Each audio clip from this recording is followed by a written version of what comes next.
Hello, I'm David Merritt with IFS Coatings. This video is going to be about achieving smooth coatings. Really smooth powder coatings are very beautiful, but are not always easy. Key issues occur from orange peel, pinhole, overbaking. See how to avoid these issues. First of all is maintaining a consistent film thickness. One of the first is to avoid orange peel. You want to maintain a consistent film thickness. You also want to have a good ground. Gun to part distance, if too close, can cause issues with back ionization. When applying powder onto a substrate, you don't want to get too close as I'm doing in this particular application. However, you do want to have normally about a 6 to 8 inch gun to part distance when applying these powders. Just about in this frame right here. To avoid orange peel, you want to be consistent with your gun to part distance. If you're too far out, it can be too light. Whereas if you get about 6 to 8 inches, that's just about a perfect distance from the end of this gun to your substrate. The other thing too, when avoiding excessive orange peel, also deals with having a good ground. You always want to have a good earthen ground to maintain or to take away excess charge as you're spraying.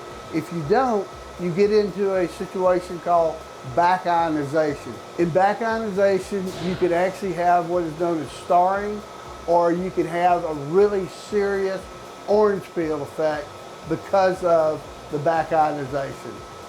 You want to maintain a consistent film thickness when applying powder. If you don't, you can run into fatty edges and excessive orange peel around those edges. Two other items in avoiding excessive orange peel are from the kV and microamps.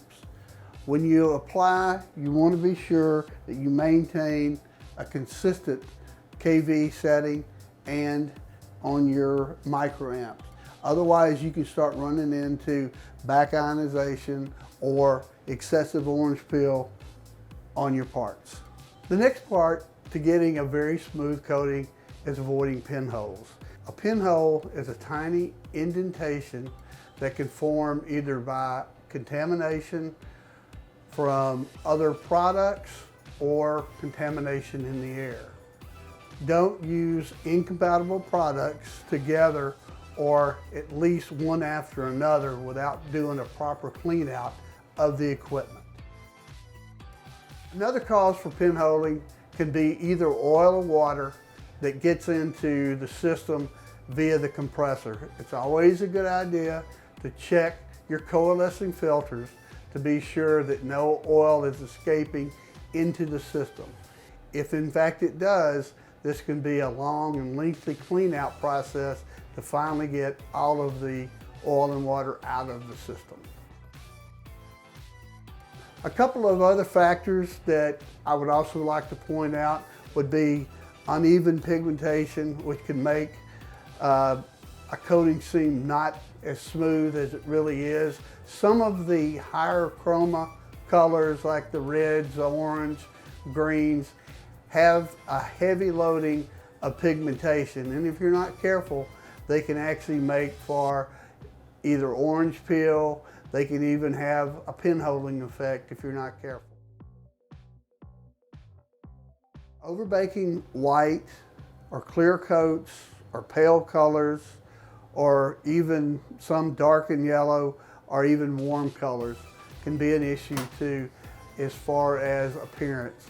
You want to be sure that you have the proper settings on the equipment, on the oven, and that you have the right dwell time inside the oven to avoid overbake. If you follow these tips, you should be able to achieve a very smooth, aesthetic coating.